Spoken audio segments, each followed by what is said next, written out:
갈라디아서 3장 3절과 5장 16절 말씀 보겠습니다. 먼저 갈라디아서 3장 3절 함께 읽습니다. 너희가 이같이 어리석으냐? 성령으로 시작하였다가 이제는 육체로 마치겠느냐? 아멘.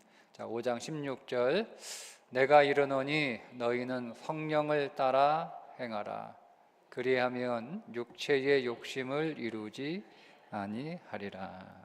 아멘. 혹시 여러분도 오랫동안 교회 생활하면서 또 오랫동안 함께 신앙생활하는 교인들 혹은 우리 교인들은 아니더라도 여러분 밖에서 만나는 오랜 신앙생활을 했던 그리스도인들 보면서 혹시 여러분들은 이런 생각 안 해보셨나요? 저는 목회를 하면서 의문이 종종 생기는 것 가운데 하나가 왜 성도들은 변하지 않을까입니다. 왜 성도들은 변하지 않을까? 한두 해 신앙생활 한 것도 아니고 그저 주일만 왔다 갔다 하는 그런 주일 신자도 아니고 신앙생활 한 세월도 오래됐고 또 나름대로 은혜의 체험도 있다고 하고 또 열심히 경건에 힘써서 기도도 열심히 하고 성경도도 열심히 읽고 교회 봉사도 열심히 하고 그렇게 신앙생활을 열심히 했음에도 불구하고 왜 변하지 않을까? 왜 성도들의 성품은 크게 달라지지 않을까?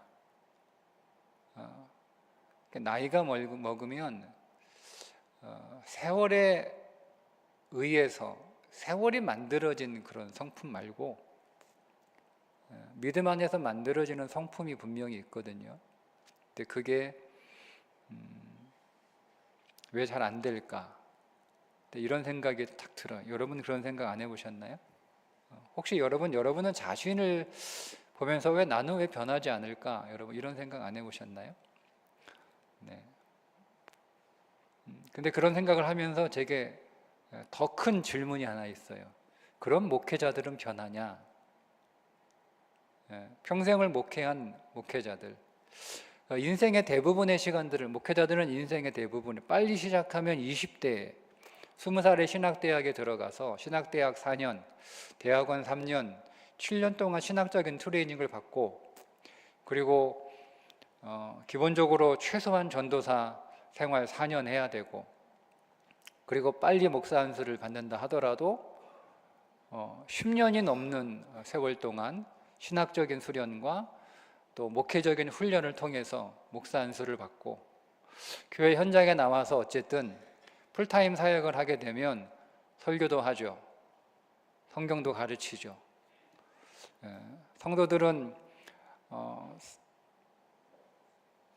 자기 선택에 따라 형편에 따라 예배를 드릴 수도 있고 안 드릴 수도 있고 기도를 안 할 수도 있고 할 수도 있고 근데 목회자들은 안 그렇잖아요. 성경을 항상 읽어야 되고 성경을 항상 연구해야 되고 설교해야 되니까 성경을 가르쳐야 되니까 그리고 기도 안 할 수 없고 새벽기도 매일 나와야 되니까 예배 안 드릴 수 없고 예배 매일 들어야 되니까 예배 빠질 수 없고 그런 거의 이 교회 안에서 신앙 안에서 거의 20대부터 신학대학에 들어갔으면 70까지 목회를 한다고 해도 50년을 그런 세월을 사는 거예요. 성도들은 세상에도 살다가 교회 오다가 이렇게 왔다 갔다 하지만 성도들은 세상 사람도 만나고 교인도 만나고 하지만 목회자들은 대부분 만나는 사람들은 다 세상 사람들이기보다는 대부분 다 교인들이잖아요. 다 믿음의 사람들, 신앙의 사람들을 계속 만나고 그게 인간관계의 전부이기도 하고 그런데 왜 안 변할까? 너는 왜 안 변할까? 뭐 다른 사람은 그렇다 치더라도 그게 저한테는 사실은 굉장히 큰 고민이었습니다. 그럼 뭐가 문제일까? 뭐가 문제일까? 성경이 문제일까? 하나님이 정말 계시는 걸까? 이제 그게 좀 의심이 되는 거죠. 혹시 저는 이제 목사이면서 신앙을 공부했기 때문에 뭐 여러 가지 공부했던 것들을 떠올리면서 진짜로 내가 그때 봤던 책의 내용처럼 내가 우리가 인간이 만들어낸 신을 믿고 있는 거 아닐까? 뭐 이런 생각도 하게 되고, 하나님이 문제가 아니에요. 하나님은 반드시 살아계시고 하나님은 지금도 역사하시고 성경을 하나님이 기록하신 거지 맞고, 그러면 복음은 문제가 없고, 그러면 사람이 문제일까? 내가 교회에서 목양하고 있는 목회에 문제가 있을까? 내가 성도들을 지도하는 데 문제가 있을까? 뭐 이런저런 생각들을 하게 됩니다. 교회라고 하는 공동체는 뭐 여러 가지 의미도 있지만 그 가운데 하나가 교회는 병원이잖아요. 교회는 군대이면서 동시에 또 병원이잖아요. 사람들이 교회에 와서 치료받으라고 교회에 오는 거잖아요. 여러 가지 삶의 어떤 물리적인 문제도 해결받으러 오는 거지만 그의 내면적인 문제도 해결받으러 오는 거잖아요. 결국 우리의 인생의 문제라는 게 우리 안에서 나오는 거고, 내가 병들었기 때문에 내 삶이 문제가 생기는 거 아니에요? 그거 고치러 나오는 거잖아요. 근데 왜 고치러 나온 사람들이 교회에 와서 고쳐져야 되는데 왜 안 고쳐질까라고 하는 고민들을 제가 종종 했습니다. 심각하게 하기도 하고 오래 하기도 하고. 근데 제가 답을 찾았어요. 왜 그럴까? 답은 교인들이 성령 충만하지 않기 때문이다. 제가 성경에서 찾은 결론입니다. 성령 충만하지 않기 때문이다 라는 거죠. 그러니까 여러분, 제가 말씀드린 것처럼 이거 안 되면 그냥 끄세요. 자꾸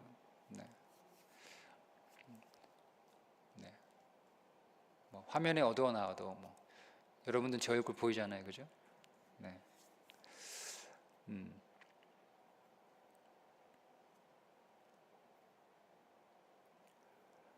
여러분, 성령 충만이라고 하는 것은요 그냥 되는 게 아니에요. 잘 보세요. 성도들은 그렇다 치더라도 저는 24시간 교회에 있잖아요. 저는 24시간 신앙생활 하는 거잖아요, 그죠? 그렇게 24시간 기도하고 말씀, 새벽에 일어나서 새벽 기도하고 새벽 예배 인도하고 새벽에 기도하고, 또 아침에 출근해서 오전 내내 또 성경 연구하고, 그리고 교회 여러 가지 준비하지만 오로지 생각이 그런 것밖에 없잖아요. 오로지 모든 대부분의 생각들이 다 교회 생각, 성도 생각, 이런 생각하는 거잖아요. 그렇게 해도요 성령 충만하지 않을 수 있어요. 그렇게 해도 왜냐하면 성령 충만하지 않으니까 그렇게 목회를 오래 해도 평생 목회를 한 사람들도, 그런 목회자들도 변하지 않는 거예요. 달라지지 않는 거예요. 그러니까 여러분, 이거는 굉장히 어떤 면에서 두려운 거죠. 그러면 제가 죽는 그 순간까지 성령으로 충만하지 않으면 저희의 옛 본성이 고스란히 또 드러나는 거예요. 그러니까 저는 사람이 변하냐 안 변하냐 이런 질문을 받거든요. 저의 첫 번째 대답은 이겁니다. 사람은 절대 안 변한다. 사람 고치려고 하지 마라. 여러분, 사람 안 바뀝니다. 고치려고 하지 마세요. 바꾸려고 하지 마세요. 안 변합니다. 여러분 자신 여러분 고칠 수 있습니까? 여러분, 나도 나를 못 고치는데 내가 누구를 고쳐요? 자식, 부인, 아내 못 고쳐요. 고치려고 하지 마세요. 그러면 예수 왜 믿냐? 뭐하러 교회 다니냐? 사람 안 변하는데. 성령 충만하면 사람 변한다. 두 번째 대답은 그렇습니다. 우리가 아무리 노력을 한다고 해도, 우리가 아무리 수련을 한다고 해도 여러분, 우리의 죄성이 뿌리 박혀 있는 그 죄에 뿌리 박힌 오늘 우리의 본성은 고칠 수 없습니다. 우리 육신이 아담 이후로 계속 죄에 담겨 있어요. 죄라고 하는 그 통에 담겨 있었어요. 근데 여러분 그 물을 빼는 건 쉽지 않습니다. 못 뺍니다. 근데 왜 예수 믿냐? 왜 교회 다니냐? 신앙생활 왜 이렇게 노력하냐? 안 변할 건데 성령 충만하면 여러분 바뀐다니까요. 변한다니까요. 사람의 본질이 변하는 게 아니라 성령이 충만하면, 성령이 강하면 성령이 나타나는 거예요. 성령이 드러나는 거예요. 그러니까 성령이 나를 감싸고 있는 거죠. 감싸고 있는 거죠. 여러분들이 어떤 옷을 입어요. 여러분 어떤 옷을 입느냐에 따라 여러분들이 옷을 잘 입으면 날씬해 보이기도 하고 예쁘게 보이기도 하고, 그죠? 여러분이 여자분들은 화장을 하면 예쁘게 보이잖아요. 그죠? 네. 그러니까 화장 안 하는 얼굴을 남들한테 보여주기 싫잖아요. 응? 내 민낯을 보여주는. 자, 그러면 마치 그러는 거예요. 원래 내 몸은 그렇게 예쁘지 않은데 내가 옷을 잘 갖춰 입으면 되게 이렇게 예쁘게 아름답게 보여줄 수 있잖아요. 그죠? 네. 내가 화장을 잘하면 내가 어디 가서 스타일을 잘 이렇게 해서 받으면 내가 아주 멋있어 보이잖아요. 옷을 잘 입으면 굉장히 멋있어 보이잖아요. 그죠? 근데 여러분 사람이 바뀐 건 아니잖아요. 그러니까 옷을 어떻게 입었느냐, 화장을 어떻게 했느냐, 어떻게 꾸몄느냐에 따라 예쁘게 아름답게 멋있게 보이기도 하고, 그걸 그렇지 않고 뭐 꾸미지 않으면 그렇게 여러분 멋있게 보이지 않고, 완전히 내가 아무것도 입지 않으면 나의 완전히 벌거벗은 모습이 다 그대로 다 보여나는 거잖아요. 다 보여잖아요. 다 보여주잖아요. 그런 거예요. 그러니까 오늘 우리가 여러분 우리의 몸을 막 이렇게 막 다이어트하고 운동하고 해가지고 내 몸을 멋있게 이렇게 만드는 거, 그렇게 우리의 성품을 만들 수는 없어요. 그거 불가능합니다. 근데 우리가 성령이라고 하는 옷을 딱 입으면 사람들이 나를 보는 게 아니라 나를 감싸고 있는 성령을 보는 거예요. 그 성령의 성품, 그 성령의 모습을 보는 거예요. 근데 그거 보고 사람들은 내가 변했다, 달라졌다라고 얘기를 하는 거죠. 근데 여러분 그 성령이 다시 식어지면, 그 성령이 충만했다가 그 성령이 쭉 빠지면, 성령이 소진되면, 성령이 약해지면 뭐가? 내가 마치 옷을 벗는 거하고 똑같은 거예요. 내가 화장을 지운 거하고 똑같은 거예요. 나의 민낯, 나의 원래 모습이 자꾸 드러나는 거예요. 그러니까 오늘 우리는 끊임없이 계속 성령 충만하지 않으면, 계속 성령으로 충만한 삶을 내가 죽는 그 순간까지 살아가지 않으면 우리는요 여전히 옛사람의 그 모습을 그대로 드러내면서 나도 고통스럽고 다른 사람들을 고통스럽게 하는 그 삶을 살아갈 수밖에 없는 거죠. 그래서 인생의 결론은, 그리스도인들에서는 성령 충만해지는 것이 인생의 결론이다. 성령 충만하는 것이 내 인생의 모든 해답이다. 여러분 성경의 전체 내용을 딱 한 문장으로 요약하라. 그러니까 예수님에게 그런 질문을 했잖아요. 성경 전체를 딱 요약하면 무슨 뜻이냐? 그러니까 예수님 대답을 하시잖아요. 하나님을 사랑하고 이웃을 사랑하는 것이다 라고 예수님이 요약을 해주셨어요. 예수님이 요약해 주셨으니까 성경 전체의 내용은 하나님 사랑, 이웃 사랑. 우리가 성경을 다 읽고 나서 마지막 계시록까지 읽고 성경을 딱 덮으면서 우리는 하나님은 사랑이시구나, 이 결론을 우리가 내릴 수 있으면 성경을 제대로 읽은 거예요. 성경을 마지막 요한계시록 마지막 절까지 읽고 하나님이 살아계시네, 하나님 진짜 있네 라고 여러분 결론을 내면, 여러분 그건 창세기 1장 1절만 읽으면 되는 거예요. 태초에 하나님이 천지를 창조하시느니라. 이 한 절만 읽으면 되는 거죠. 그걸 뭐 닦아 읽을 필요 뭐 있어요. 그러니까 성경을 우리가 다 읽고 나서 성경을 통하여 우리가 내리는 결론, 하나님은 사랑이시구나, 하나님은 나를 사랑하시구나, 하나님은 나에게 사랑을 요구하시는구나, 나로 하여금 사랑하라고 하시는구나, 나를 사랑하시는 하나님, 나에게 사랑을 요구하시고 명령하시는 하나님을 만나면 성경을 제대로 읽은 거예요. 그런데 왜 하나님께서 오늘 우리에게 성경의 이 수많은 말씀, 이 두꺼운 책에 이 조그맣게 쓰여진 이 수많은 말씀을 오늘 우리들에게 사랑하라는 한마디면 되잖아요. 사랑해, 하나님 사랑하고 이웃 사랑해. 그러면 여러분 이렇게 두꺼운 성경책 읽을 필요 뭐 있어요? 그것만 읽으면 되지. 그럼에도 불구하고 우리에게 이 많은 말씀을 통해서 사랑하라고 말씀하시는 이유는 인생의 모든 문제가 결국 사랑의 문제이기 때문에 그렇습니다. 여러분 인생의 모든 문제 결국 사랑의 문제입니다. 그래서 예수님이 새 계명을 너희에게 주노니 서로 사랑하라. 서로 사랑하라. 새 계명을 너희에게 주노니 서로 사랑하라. 그러면 여러분 그리스도인들에게 있어서 모든 사람은 다 포함되지만 예수 안 믿는 사람은 우리가 논할 필요 없고, 예수 믿는 그리스도인들에게 있어서 뭐가 죄냐? 뭐가 죄예요? 사랑하지 않는 게 죄예요. 여러분은 사랑하지 않는 것이 죄라고 여러분 그렇게 가슴을 치면서 하나님 앞에 통곡하며 여러분 물어본 적이 있습니까? 사랑하지 않는 게 죄입니다. 새 계명을 너희에게 주노니 서로 사랑하라. 주님이 명백하게 새 계명을 주셨어요. 그러니 사랑하지 않는 것은 그 계명을 어기는 거예요. 그 하나님의 계명에 순종하지 않는 거예요.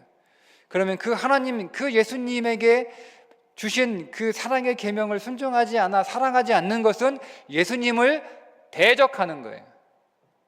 여러분들이 사랑하지 않는 것 중에서 내가 예수님을 대적한다라고 생각해 본 적이 있습니까? 우리 그렇게 생각하지 않잖아요.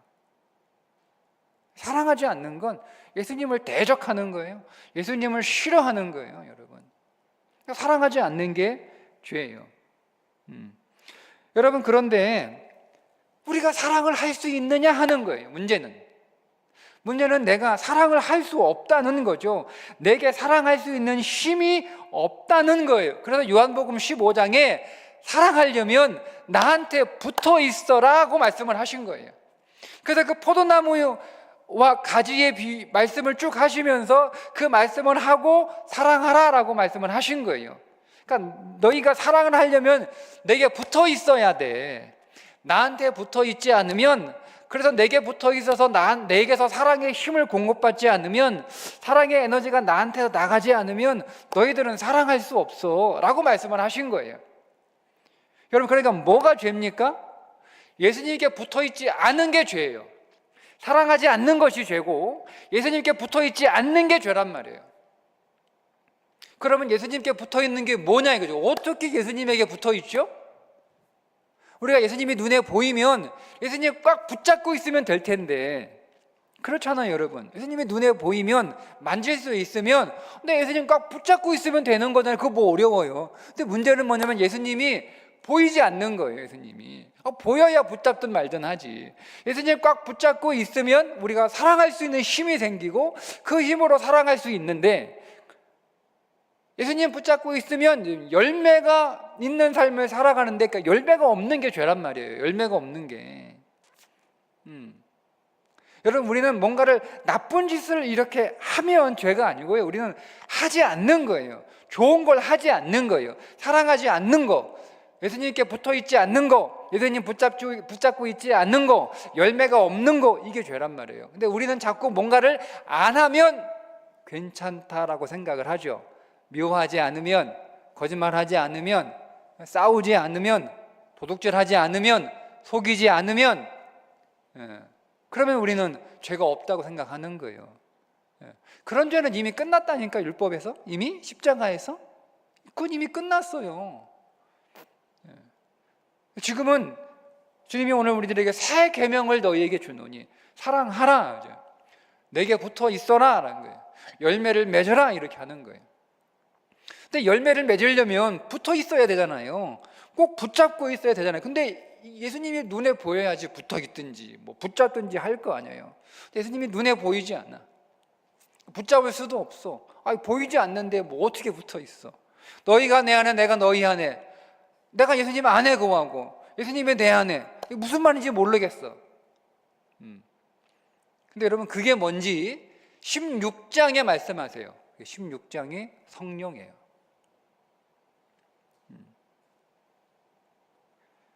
여러분 그러니까 우리가 성령으로 충만하면 사랑할 수 있어요. 성령으로 충만하는 것이 예수님께 붙어 있는 거예요. 성령으로 충만하면 열매를 맺을 수 있어요. 성령으로 충만하지 않으면 그게 죄예요. 성령으로 충만하지 않는 것이 오늘 우리를 죄의 상태에 머물게 하는 거예요. 오늘 여러분 갈라디아 3장 3절에 너희가 이같이 어리석으나 성령으로 시작하였다가 이제는 육체로 마치겠느냐.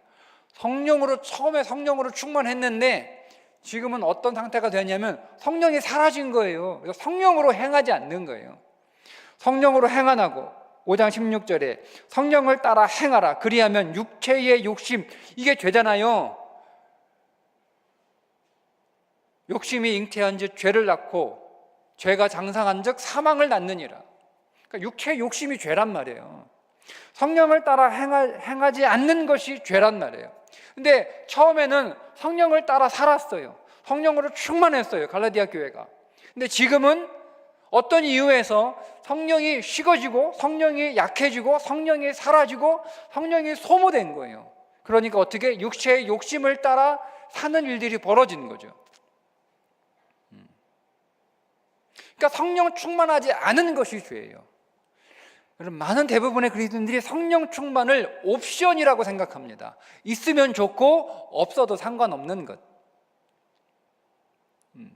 여러분 아니에요. 여러분, 그리스도인들은 성령 충만하지 않으면 육체의 욕심을 따라 살게 되어 있어요.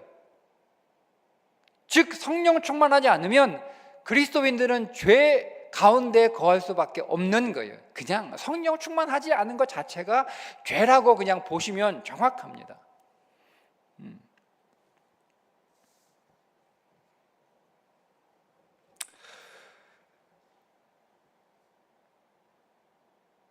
그러면 내가 지금 성령 충만하지 않은지 어떻게 알 수 있냐? 잘 모르겠죠, 여러분. 내가 성령 충만한 것 같기도 하고 아닌 것 같기도 하고, 그죠? 네. 성령 충만한지 안 한지 알 수 있는 방법이 있습니다. 에스겔서에서 보면, 에스겔서에서 봐세요. 새 언약을 주시겠다 이렇게 말씀하세요. 그리고 새 영을 부어 주시겠다 이렇게 말씀하시고 나서 새 영을 받으면, 새 영이 부어지면 무엇이 부어지냐고 말씀하시는가 하면 부드러운 마음이 부어진다 이렇게 말씀하세요. 에스겔서 32장 26절에 또 새 영을 너희 속에 두고 새 마음을 너희에게 주되 너희 육신에서 굳은 마음을 제거하고 부드러운 마음을 줄 것이며, 이거예요. 그러니까 여러분의 지금 현재의 마음이 어떤지는 여러분 잘 알죠. 여러분들은 알 거 아니에요. 여러분의 마음이 지금 상태가 어떤지는 여러분 자신은 알 거 아니에요. 여러분의 마음이니까 왜 몰라요? 다른 사람은 몰라도 나는 알잖아. 지금 내 마음의 상태가 어떤지. 여러분, 내 마음의 상태가 지금 어떻습니까? 요즘 내 마음의 상태가 어떻습니까? 평상시 내 마음의 상태가 어떻습니까? 대부분 내 마음의 상태가 올해 어땠습니까? 이건 우리는 알잖아요, 여러분. 여러분 내 마음의 상태가 부드러웠나요? 지금 내 마음의 상태가 부드러웠나요? 이 한 주간 내 마음의 상태가 주로 부드러웠나요? 요 한 달 동안 아니면 요 1년 동안 내 마음의 상태는 어땠습니까? 내가 하나님의 말씀에 대해서 여러분 부드러운 마음, 부드러운 태도를 가지고 있었나요? 내가 교회 생활하면서 내 마음은 부드러웠습니까? 내가 사람을 만나면서 그 사람을 내가 대할 때 여러분 내가 부드러운 마음의 상태였습니까? 성령 충만하면 그 마음이 부드럽다라고 말씀하고 있는 거예요.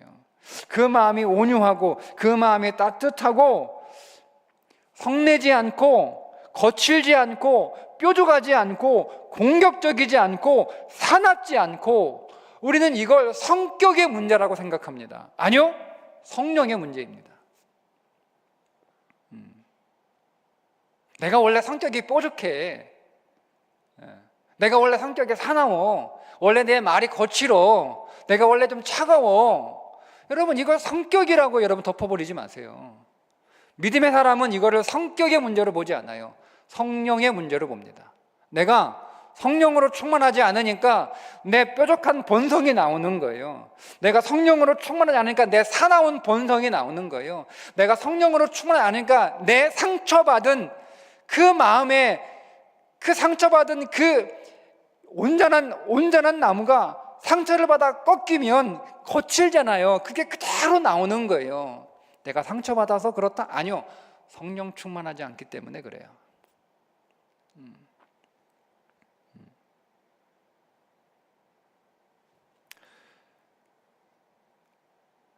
그런데 지금 내 마음은 부드러운 마음일 수 있죠. 그죠? 나는 지금 마음이 너무 부드러워, 나는 온유해, 따뜻해. 오늘 하루만 그런 게 아니고 이번 주 나는 대부분 내 마음은 항상 부드러웠어. 나는 친절했어, 나는 온유했어.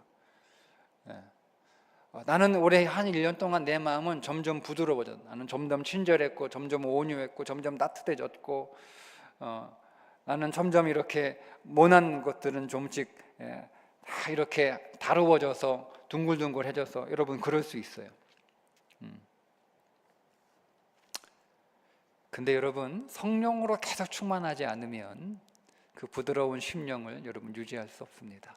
그게 갈라디아 교회 교인들의 문제였습니다.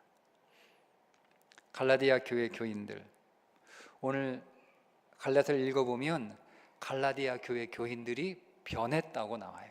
변해요. 뭐가 변했냐? 바울을 사랑하던 갈라디아 교회 교인들이 이제는 바울을 살해하려고 합니다. 갈라디아 교회 교인들을 지금 바울이 4장 15절에서 이렇게 표현합니다. 너희의 복이 지금 어디 있느냐?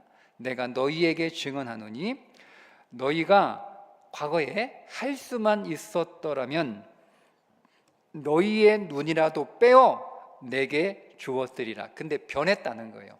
과거에는 할 수만 있었으면 바울에게 눈이라도 빼줄 만큼 그 바울을 사랑했던 사람들이에요. 그게 그들의 복이었거든요. 근데 그 복이 지금 어디 갔냐 이렇게 물어보는 거잖아요. 그러면서 다음 16절에 그런즉 내가 너희에게 참된 말을 함으로 원수가 되었느냐, 이 무슨 말이에요? 과거에는 자기들 눈이라도 빼줄 만큼 바울을 사랑했는데 지금은 뭐가 됐다는 거예요? 바울과 원수가 되었다는 거예요. 바울을 그렇게 사랑했던 그 갈라디아 교회 교인들이 지금 바울을 원수로 여기고 원수처럼 대하는 거죠. 바울을 향한 사랑이 이제는 그들이 변해서 바울에게 살 의의를 가지고 있는 거예요. 사랑이 살 의의가 된 거예요. 변했어요, 갈라디아 교회 교인들이.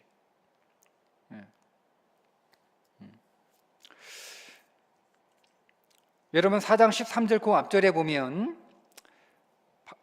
갈라디아 교회 교인들이 바울을 사랑했던 게, 바울이 아무런 허물이 없어서 바울이 정말 완벽하고 정말 누구에게나 존경받을 만한 사람이었기 때문에 바울을 사랑했다가 지금은 바울에게 없던 허물이 생겨서 바울에게 존경할 수 없는 어떤 심각한 문제가 생겨서 원수가 됐다는 게 아니에요. 앞에 13절을 읽어보니까 이렇게 얘기합니다. 내가 처음에 육체의 약함으로 말미암아 너희에게 복음을 전하는 것을 너희가 아는 바라. 나한테 처음에 갈라디아 교회 교인들을 바울이 처음 만났을 때 바울에게 허물이 있었다는 거예요. 약점이 굉장히 많았다는 거예요. 자, 그런데 너희를 시험하는 것이 내 육체. 그러니까 바울을 보면 갈라디아 교인들이요, 시험을 들 만큼 바울에게 허물이 있었던 거예요. 시험 들 만큼 교인들이 바울을 보면 저게 사도야? 저게 사람이 하나님의 사람이야? 이렇게 생각할 만큼, 시험이 될 만큼 약점이 있었다는 거예요. 너희를 시험하는 것이 내 육체에 있으되 이것을 너희가 업신여기지도 아니하며, 그 허물이 있었지만, 시험될 만한 문제가 바울에게 있었지만 그 허물 때문에, 그 시험될 만한 그 문제 때문에, 약점 때문에 바울을 업신여기지 않았다는 겁니다. 버리지도 아니하고 오직 나를 어떻게 하나님의 천사와 같이 또는 그리스도 예수와 같이 영접했다라고 말해요.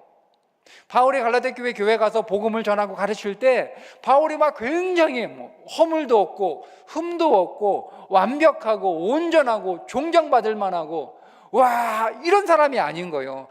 인간적으로 보면 바울에게 허물이 너무 많아. 그 시험들 정도로, 시험될 만큼. 그런데 시험도 안 들었고 업신여기지도 않았어요. 오히려 바울에게 허물이 보이고 약점이 보이고 문제가 보이고 인격적으로 좀 여러 가지 어려움이 있었지만 오히려 사람들이 바울을 어떻게 대했냐면 하나님이 보낸 천사처럼, 마치 예수님처럼 그렇게 영접했다. 그렇게 갈라디아 교회 교인들이 바울을 사랑하는 거예요. 여러분, 이 말은 갈라디아 교인들이 바울만 그렇게 사랑했다는 뜻이 아니에요. 갈라디아 교인들이 성령으로 충만했을 때는 모든 사람들을 그렇게 사랑했어요. 그 사랑하는 사람들 가운데 바울이 있었던 거죠. 그러니까 바울은 지금 자기 얘기하고 있는 거예요. 바울만 내가 지도자니까, 내가 목사니까 그 얘기하고 있는 게 아니에요, 여러분. 성령 충만한 상태의 갈라디아 교인들은 그렇게 시험될 만한 요소가 있고 그렇게 허물이 보이고 그것 때문에 분명히 자기들이 걸려 넘어질 만한 그런 요소들이 분명히 눈에 명백하게 보임에도 불구하고 성령 충만하니까 그럼에도 불구하고 다 사람들을 사랑하는 사람들이었어요. 그런데 그들이 성령이 식어지고 성령이 약해지니까 눈이라도 빼줄 수 있었던 그 바울을 지금 어떻게 해요? 공격하는 거예요. 바울을 대적하는 거예요. 바울의 원수가 됐다고 얘기하는 거잖아요. 자, 바울은 그대로예요. 바울은 달라지지 않았어요. 누가 변한 거예요? 갈라디아 교회 교인들이 변한 거예요. 근데 여러분, 그들의 성품이 변했습니까? 그들의 인격이 변했습니까? 아니죠, 여러분. 뭐가 달라졌어요? 성령 충만했던 갈라디아 교회 교인들이 성령 충만이 사라진 거예요. 바울을 사랑했던 사람들도 갈라디아 교회 교인들이고 바울을 원수처럼 여겨 대적했던 사람들로 갈라디아 교회 교인들이에요.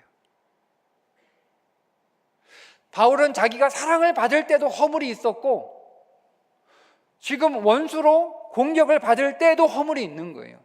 사랑을 받을 때는 허물이 없다가 지금 내가 허물이 생겨서 공격을 받는 게 아니에요. 똑같아요. 예전의 바울이나 지금의 바울이나 똑같이 허물을 입고 있는 거예요. 오히려 그때는 더 허물이 많았겠죠. 시험될 만큼 허물이 있었다고 얘기하니까. 그런데 여러분, 왜 이렇게 된 거예요? 왜 이렇게 된 거예요? 바울은 그대로인데 성도들이 변한 거예요. 너희가 이같이 어리석으냐? 성령으로 시작하였다가 처음엔 성령으로 충만했어요. 근데 지금 어떻게 된 거? 육체로 맞죠. 지금은 육체가 충만한 거예요. 성령으로 충만하지 않고. 여러분, 그렇다면 오늘 우리가 내가 예전에 누군가를 좋아하고 누군가를 사랑했는데 지금은 내가 그 사람을 미워하고 싫어하고 내가 그 사람을 원수처럼 여긴다면 누가 문제일까요? 누가 문제일까요? 그 사람이 문제일까요? 아니요. 성경의 진리는 내가 문제라는 거예요. 내가 성령의 충만함이 내게서 사라진 거예요. 그 사람이 문제가 아니에요. 네. 그러니까 너 옛날에 왜 그래? 너 왜 그래? 너 옛날에 안 그랬잖아. 아니요, 옛날에도 그랬어요, 여러분. 옛날에도 그랬다니까요. 달라지지 않았어요. 옛날에도 여러분 눈에 지금 보이는 그 허물 그 사람에게 있었어요. 그게 더 강하고 더 컸단 말이에요. 옛날에는 허물이 없었는데 지금 없던 허물이 생긴 게 아니에요. 옛날에는 허물이 작았는데 지금 그 허물이 커진 것도 아니에요. 여러분, 우리는 진리에 명확하게 서 있어야 돼요. 진리에 명확하게. 예. 여러분 지식에, 여러분 경험에, 여러분 세상에 서 있지 마세요. 우리는 진리에 명확하게 서 있으면 되는 거예요. 진리는 뭐라고 얘기하는 거예요? 사람이 변한 게. 그 사람은 아무런 문제, 그 사람은 똑같은 사람이에요. 옛날에도 그 허물이 있었고, 옛날에도 그 모습이 있었고, 옛날에도 그 잘못하고 있었어요. 뭐가 달라진 거예요? 내 안에 성령이 문제가 생긴 거예요. 내 안에 성령이 약해졌거나, 내 안에 성령이 줄어들었거나, 내 안에 성령이 식었거나. 방법은 뭐예요? 너 옛날에 왜 그랬는데 왜 이렇게 변했어? 라고 여러분 그 사람하고 씨름해봐야 아무런 소용없어요. 여러분도 불행하고 그 사람도 불행하고, 여러분도 고통스럽고 그 사람도 얼마나 여러분 고통스럽겠어요. 그런 여러분 얼마나 고통스럽겠어요. 해결한 답은 딱 하나예요. 여러분 다시 성령 충만하시면 됩니다. 여러분 성령 충만하시면 됩니다. 그게 답이에요. 여러분, 근데 어떻게 성령 충만해지냐, 이게 문제잖아요. 그죠? 어떻게 하면 성령 충만해질까요? 네? 저는요, 성령 충만하고 싶었어요. 저 중고등학교 때 너무 성령 충만하고 싶었어요. 근데 저에게 성령 충만에 대하여 제대로 제가 잘못 들었겠죠? 네. 제대로 제가 가르쳤는데 제가 잘못 배웠겠죠? 뭐 그렇다고 합시다. 예. 근데 저는 그냥 그때는 어떻게 했냐면 기도를 열심히 하면 성령 충만한 줄 알았어요.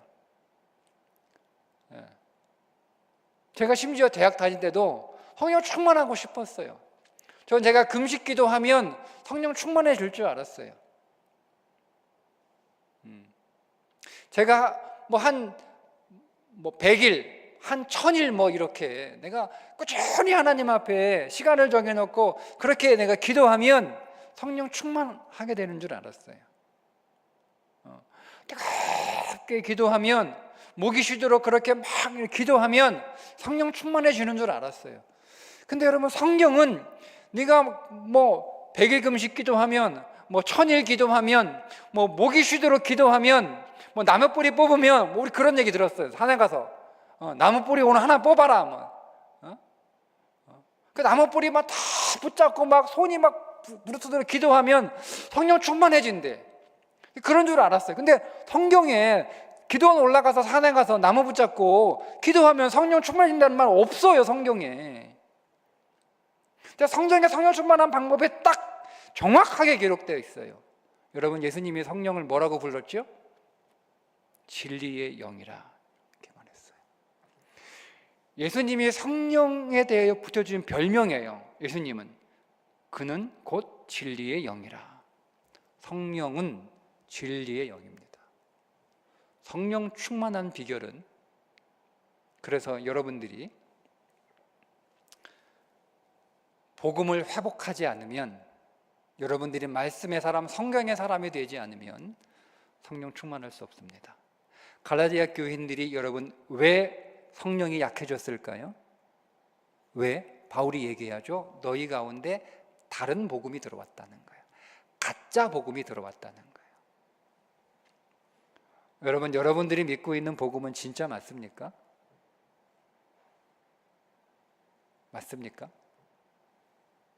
여러분이 신앙에 관하여, 하나님에 관하여, 믿음에 관하여 여러분 말하는 것들, 그게 여러분 복음 맞습니까? 성경에 그렇게 기록되어 있던가요? 의외로 많은 성도들이 성경에 근거하지 않는 것을 진리로 삼고 있습니다. 성경에서 말씀하지 않는 모든 것들은 다 가짜 복음입니다. 여러분, 교회에서 좋은 말을 한다고 복음이 아니에요.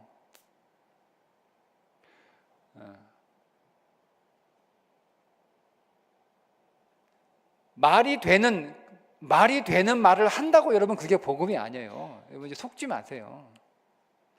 진리는 성경에 기록되어 있어야 진리예요.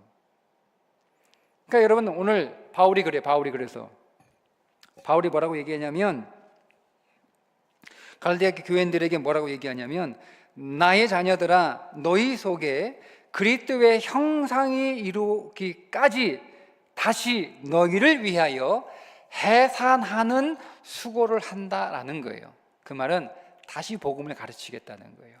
너희들 안에 가짜 복음이 들어왔어. 거짓 복음을 마치 진리인 양 전하는 사람들이 교회 안에 들어왔거든요. 근데 이 갈라디아 교인들이 그거를 복음인 줄 알고 받아들였어요. 그러니까 가짜 복음을 받아들이니까 성령이 사라질 수밖에 없는 거죠. 그분은 진리의 영인데. 당연한 거예요, 여러분. 바울이 갈라디아 교회인데 너희 기도 안 해가지고 그래. 기도 열심히 해. 이제부터는 40일 금식 기도해. 천일 작정 기도해. 너희들이 예배를 조금 들어가지고 그런 거야. 이제부터 새벽 기도해. 이렇게 하지 않았어요. 너희들이 기도하지 않아서, 예배 드리지 않아서, 너희들이 봉사하지 않아서, 그래서 너희들의 성령이 약해진 게 아니라 가짜 복음이 들어왔기 때문에, 그걸 가짜인데 진리가 아닌데 진리라고 너희들이 믿고 그거를 진리로 붙들고 있기 때문에 성령이 떠난 거야. 왜? 성령은 진리니까. 진리의 성령이 내 안에, 내가 거짓 가짜 진리가 내 안에 들어요. 성령이 내 안에 계실 수 없는 거예요. 그러니까 나가시는 거 당연한 거예요, 여러분. 그래서 뭐래요? 진리를 회복하라는 거예요. 다시 복음을 들으라는 거예요. 그래서 바울이 해산의 수고를 다시 여러분, 아무것도 쓰여지지 않는 하얀 도화지에 복음을 쓰는 건 너무 쉽습니다. 뭐가 어려운지 아세요? 가짜 복음으로 빽빽하게 쓰여진 그 종이 위에 진리를 다시 쓰려면요 너무 힘들어요. 빈칸이 없거든, 빈칸이. 그 빈칸 하나 이렇게 찾아가지고 거기에 적어놔 봐야 다 가짜인데 그게 보이기나 하겠어요? 이거를 다 지워야 돼. 다 지워야 돼. 응? 여러분, 한 번 은혜 받는다고 되는 줄 아세요? 제가 초등학교 2학년 때 제 발로 교회 갔고요. 그리고 10년 만에 신학대학 갔어요. 딱 가서 제가 첫 했던 고백이 이거예요. 내가 그동안 예수 못 믿었다. 깨달았어요. 내가 잘못 배웠다는 걸 깨달았어요. 내가 이제는 제대로 배워야지. 그걸 여러분 깨달았다고. 제가 가자마자 금식기도 했거든요. 금식기도 했다고. 제가 제 안에는 모든 것들이 깔끔하게 여러분 그렇게 막 더러운 옷 세탁기에 넣어가지고 빨면 금방 하얘지는,漂白제 넣고 까면 확 그렇게漂白되는, 그렇게 안 되더라고요.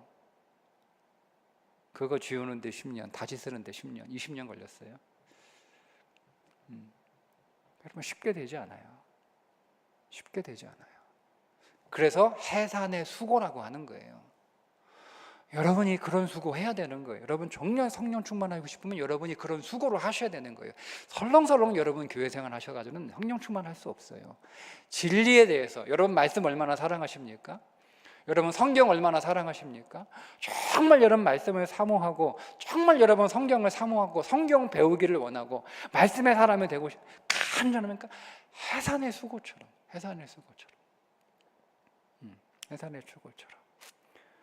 엄마가 아이 잉태해서 10개월 동안 그 고생하면서 여러분 그러잖아요. 내가 애 키우는 건 쉬운데 임신했던 그 10개월은 너무 힘들어. 그거는 다시 하고 싶지 않아. 이렇게 말하는 분들 계시더라고요. 차라리 나는 키우는 게 더 수월해. 그게 해산의 고통이에요. 그러니까 여러분 오늘 우리가 어떻게 해요? 방법은 여러분 안에 진리가 회복돼야 되는 거예요. 그럼 여러분 진리의 사람 되셔야죠. 말씀의 사람 되셔야 되는 거예요. 성경 묵상하셔야 되는 거예요. 여러분 사모함을 가지고 성령은 진리의 영이기 때문에 그 진리를 사모하고 그 진리에서 확신하는 사람, 말씀에 대한 확신을 가지고 있는 사람, 그 말씀에 대하여 간절함에 가지고 있는 사람, 그게 없이는 성령 충만할 수 없습니다. 사도행전 5장 32절에 하나님이 자기에게 순종하는 사람들에게 주신 성령, 누구에게 성령 주시죠? 자기에게 순종하는 자들에게 주신 성령. 하나님이 40일 금식 기도하는 자들에게 주시는 성령이라고 기록되어, 여러분 성경 왜곡하지 마세요. 그렇게 말하는 사람 다 거짓말이에요. 속지 마세요. 내가 40일 금식 기도해서 성령충 받았다? 다 거짓말이에요. 다 거짓말이에요. 성경은 그렇게 말씀하고 있지 않아요. 경험이 진리가 될 수 없어요. 내가 천일 동안 내가 매일 새벽기도 나가서 내가 매일 새벽기도 나갈 때마다 내가 매일 헌금해가지고 그렇게 하는 내가 천일째 되는 날 내가 성령 충만을 받았다? 그렇게 했으면 그렇게 썼겠죠. 하나님이 천일 기도하는 자에게 주시는 성령이라고 썼겠죠. 성경은 정확해요. 하나님이 자기에게 순종하는 자들에게 주시는 성령이라고 명백하게 말씀하고 있으니 말씀을 확신하고 그 말씀을 사모하고 그 말씀을 간절히 원하고 그 말씀을 믿기에 순종하니까 믿으니까 순종하는 거 아니에요. 그 말씀을 확신하고 믿는 사람들에게 성령을 주시는 거예요. 그러니까 성령으로 충만하면 여러분 우리는 예수님께 붙어 있게 되고 그렇게 성령으로 충만하여 예수님께 붙어 있게 되면 열매를 맺을 수 있게 되고 성령으로 충만하면 사랑의 마음이 생겨나고 사랑의 마음만 있으면 뭐예요? 사랑의 마음만 있으면 뭐예요? 사랑할 능력도 있어야 되는 거 아니에요? 여러분 내가 오늘 우리 여러분의 아들과 딸 사랑하시죠? 근데 여러분 내가 우리 아들 딸들을 너무너무 사랑하는데 여러분 언제 절망하죠? 주고 싶은 거 못 줄 때 절망하잖아요. 그죠? 사랑의 마음이 없어서도 우리가 때론 절망하지만 내가 우리 아들을 우리 딸을 너무너무 사랑해. 내가 우리 가족을 너무너무 사랑해. 근데 그 사랑하는 사람들이 어떤 문제를 가지고 있어. 내가 그 문제를 해결해 주고 싶은데 사랑해서 내게 그걸 해결할 수 있는 힘이 없는 거예요. 근데 성령 충만하면 사랑의 마음만 주실 뿐만 아니라 사랑의 마음도 주시고 그 사랑의 마음만이 아니라 그 사랑할 수 있는 능력까지 주신다는 거예요. 이게 놀라운 거죠. 하나님은 오늘 우리에게 사랑의 마음만 우리가 가족에게 여보 내가 당신 사랑하는 거 알지?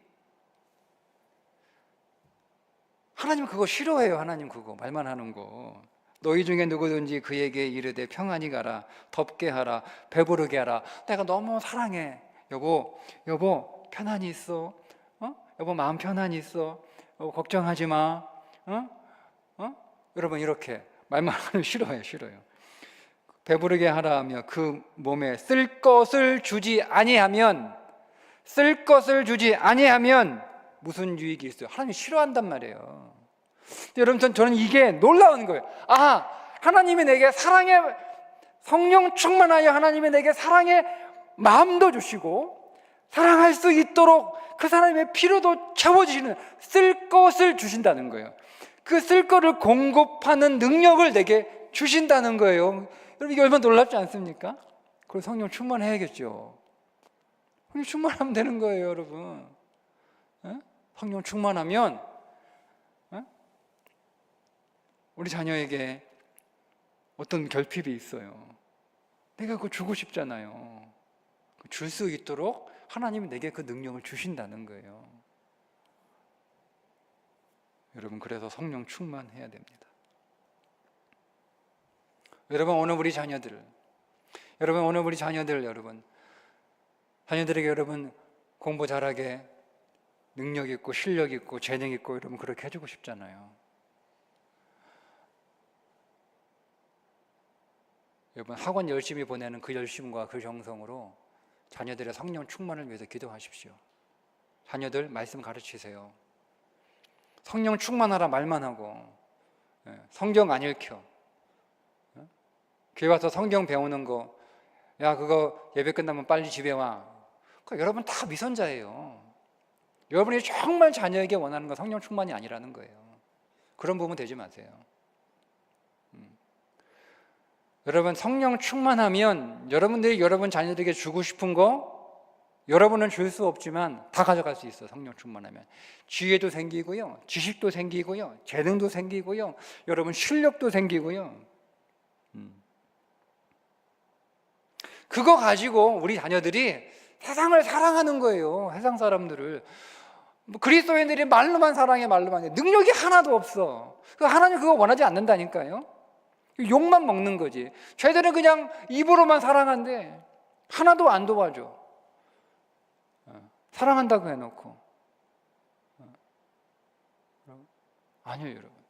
하나님은 능력도 주세요. 근데 우리는 줄 수 없어요. 성령 충만하면 하나님 마음도 주시고 능력도 주세요. 그러니까 우리는 자녀들 성령 충만하도록 기도하면 되는 거예요. 근데 기도하지 마시고 여러분 정말 그게 진심이면 말씀을 가르치세요. 아이들 말씀 읽게 하고 말씀 외우게 하고 교회 와서 너 예배 시간에 설교 잘 듣고 딴짓하지 말고 분박 공부 시간에 선생님 말씀 가르치면 투정 부리지 말고 너 배우기 싫으면 애들 방해하지 마. 이거 여러분 정말 위험한 거예요, 여러분. 말씀 똑바로 배워. 교회 와서 집에 와서 여러분 말씀 묵상하게 하고 읽게 하고 같이 큐티하고 같이 시키만 하지 말고.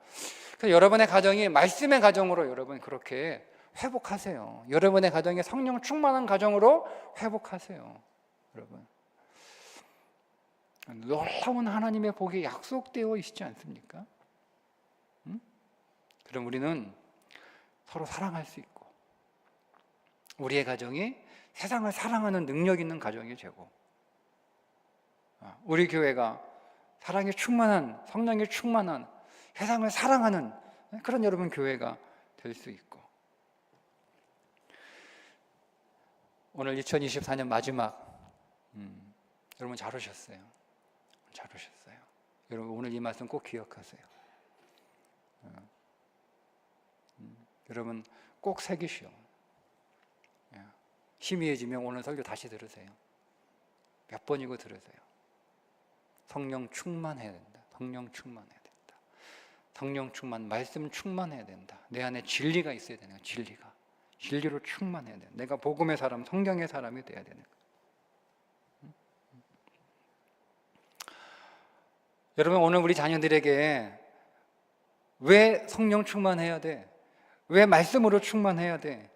왜 성경의 사람이 되어야 돼? 왜 성경을 배워야 돼?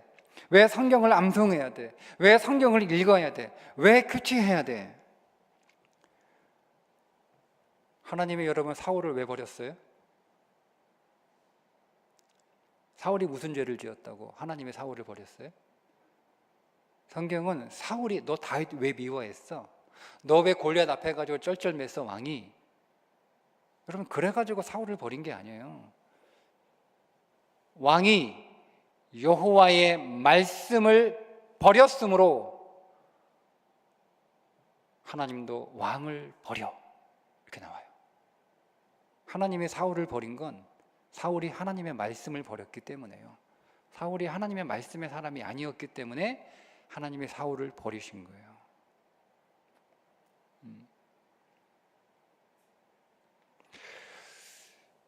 혹시 여러분 그런 생각하고 계신지 모르겠어요. 우리 애는 뛰어나 머리도 좋고 성실하고 공부도 잘하고 아니 오늘 우리 아이들은 뭐 성경 많이 알아봐야 세상에서 뭐 그게 수능 시험에 나오는 것도 아니고 여러분 학교 시험에 나오는 것도 아니잖아요. 성경은 우리 뭐 교회 학교 연합 성경 시험 거기에 나오지. 거기서 뭐 1등에 상 받아봐야 뭐 누가 알아줘요. 그게 여러분 뭐 대학 가는데 뭐 그게 도움이 됩니까? 그냥 우리끼리 좋아하고 우리끼리 박수하고 우리끼리 와하는 거지. 그러니까 나는 그런 것보다는 우리 애들 하나라도 학원 더 보내서 공부 더 열심히 하고 그래서 점수 더 올려가지고 나중에 좋은 대학 가고 그래서 좋은 데 취업하면 돼. 실력 쌓아가지고. 여러분 아무리 실력이 좋아도요 인생의 무대에 올려주시는 분은 하나님이에요. 하나님이 무대에 안 올려주면 소용없어요. 여러분 무대에 올라가지 않는 사람들은 여러분 그러면 그 사람들은 다 실력이 없습니까?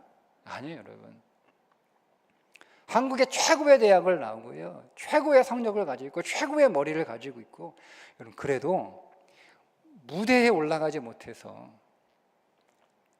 살아가는 사람들이 수두룩합니다. 하나님이 무대에 올려주셔야 돼요. 하나님의 이 역사의 무대에 누구를 올려놓으시겠어요? 하나님이 말씀의 사람을 역사의 무대에 올리세요. 여러분, 내가 조금 실력이, 여러분 다 살아보셨잖아요, 인생. 그죠? 어떻습니까? 살아보니까 꼭 실력 있는 사람이 무대에 올라가지 않잖아요. 실력 없는 사람도, 야, 저 사람은 나보다 실력 없는데 나보다 큰 인생의 무대에 올라간 사람 여러분 만나셨잖아요. 그죠? 하나님이 무대에 올려주셔야 돼요. 그러니까 설사 우리의 자녀들의 실력이 조금 부족하고 모자라도요, 하나님이 무대에 올려주시면 그런 역사의 무대에 올라갈 수 있는 거예요. 근데 하나님이 누구를 올려주시냐, 이거. 그냥 성령의 사람이에요, 성령의 사람. 말씀의 사람이에요, 말씀의 사람. 네. 여러분, 우리가 거기에 소망을 두는 거예요. 하나님 오늘 우리의 자녀들, 우리 아들과 딸들, 하나님을 경외하는 말씀의 사람이 되게 하여 주옵소서. 하나님 오늘 우리의 자녀들이 진리의 사람이 되게 해 주옵소서. 말씀을 사모하고 그 말씀을 확신하고 그 말씀을 붙들고 그 말씀에 붙들리고 그 말씀을 사모하고. 근데 지금 모르죠, 애들이 압니까? 모르죠. 몰라요, 여러분, 몰라요. 그냥 억지로 배우는 거예요. 억지로 배우는 거예요.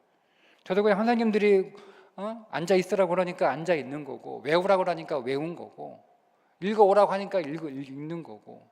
제가 그때 뭘 알았겠어요, 중고등학교 때. 근데 더 열심히 했으면 이런 후회가 남아요. 열심히.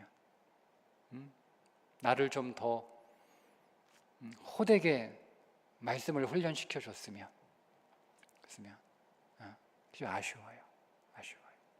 네. 아쉬워요. 여러분, 세상에 그런 사람들이 많지 않아요? 네.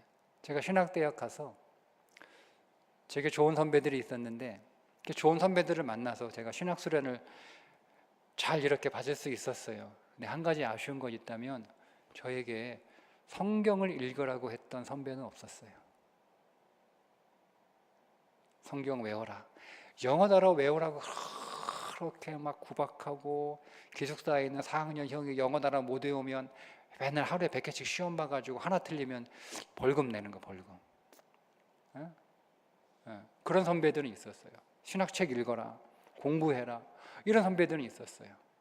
근데 제가 아쉬운 건 매일 성경 암송 시험 봐가지고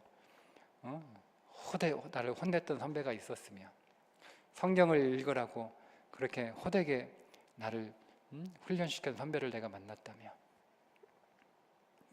내가 더 빨리 성령의 사람이 됐을 텐데, 내가 지금 더 성령 충만한 사람이 됐을 텐데 라고 하는 아쉬움이 있어요. 여러분, 그때는 그런 선배 만났으면 제가 싫어했겠죠. 무슨 신학대학까지 온 사람한테 무슨 성경을 읽으라고 해. 내가 여기 뭐 성경 공부하러 왔나? 그럼 내가 뭐 기도원 가든지 하지. 내가 신학 공부하러 왔지. 이랬거든요. 근데 그때 나를 정말 그렇게 호되게 가르쳐준 선배가 있었으면. 신학생이니까 저를 지도하는 사람들은 교수님 아니면 선배들이에요. 저도 교회 가면 무슨 아무개 선생, 졸업도 안 했는데 무슨 전도사 이렇게 부르니까 어느 교인이 와가지고 저한테 성경 읽으라고 했겠어요. 그런데 그런 얘기 안 하죠. 저한테 그게 아까운 시간들이에요. 뒤늦게 지금 그렇게 성경하고 씨름하는 거예요. 근데 제 안에 그런 소망이 있는 거예요. 내가 진리를 더 알면 오늘 내 안에 성령이 더 충만해지는구나. 내가 말씀을 더 묵상하면 내가 더 성령으로 충만해지는구나. 내가 더 성령으로 충만해지면 내 육신을 성령께서 다루시고 나를 통제하시고 나의 옛사람과 나의 죄성을 통제하시고, 내가 죄를 안 지으려고 노력하는 게 아니에요. 성령이 나를 죄짓지 못하도록 통치하시는 거예요. 그런 기대가 있는 거예요. 그래서 말씀 묵상하는 거예요. 말씀 읽는 거예요. 저 자신을 위해서. 저는 오늘 우리의 자녀들이, 여러분들은 물론이거니와 저는 우리의 자녀들이, 제일교회 다니는 우리 모든 교회 학교 자녀들이 말씀의 사람이 되기를 간절히 저는 소원합니다. 저는 우리 자녀들이 성령의 사람이 되기를 소원합니다. 인생의 해답은 성령 충만 외에는 없습니다. 여러분의 인생의 모든 문제도 결국 성령 충만의 문제입니다. 여러분, 육신으로 해결하려고 하지 마십시오. 육신의 문제 아닙니다. 성령의 문제입니다. 여러분, 성격의 문제, 여러분 기질의 문제, 여러분 재능의 문제 아닙니다. 성령 충만의 문제인 줄 여러분 확신하시고, 2025년 여러분 진리 안에서, 말씀 안에서 여러분 더 충만해져서 여러분 더 성령 충만한 믿음의 삶을 꼭 살아가시기를 축복합니다. 그리고 오늘 우리 자녀들을 위해서 여러분 그렇게 기도하고, 정말 우리의 믿음이 분명하다면 우리 자녀들에게 말씀을 가르치는 교회일 뿐만 아니라 말씀을 가르치는 가정, 말씀을 가르치는 부모 여러분, 말씀으로 여러분 자녀를 양육하십시오. 여러분 자녀를 바울처럼 해산의 수고로 그렇게 다시 성령에 충만한 사람으로 여러분 살아갈 수 있도록 그렇게 낳는 그런 해산의 수고가 여러분 오늘 우리 가운데 있어서 2025년 이날이 되면 오늘 제가 여러분들에게 하는 설교, 여러분 한 해 동안 성령 충만하셔서 여러분들에게서 열매를 보고, 여러분들에게서 사랑을 보고, 여러분들에게서 능력을 보고, 여러분들에게서 그리스도의 모습을 볼 수 있어서 여러분 너무 감사하고, 여러분 너무 축복하고, 여러분 승리하셨습니다. 여러분 이렇게 우리가 찬양하고 감사하고 기뻐하는 1년 후에 그렇게 될 것을 소망하면서 오늘 더 기도하도록 하겠습니다. 우리 함께 기도할까요? 우리 찬양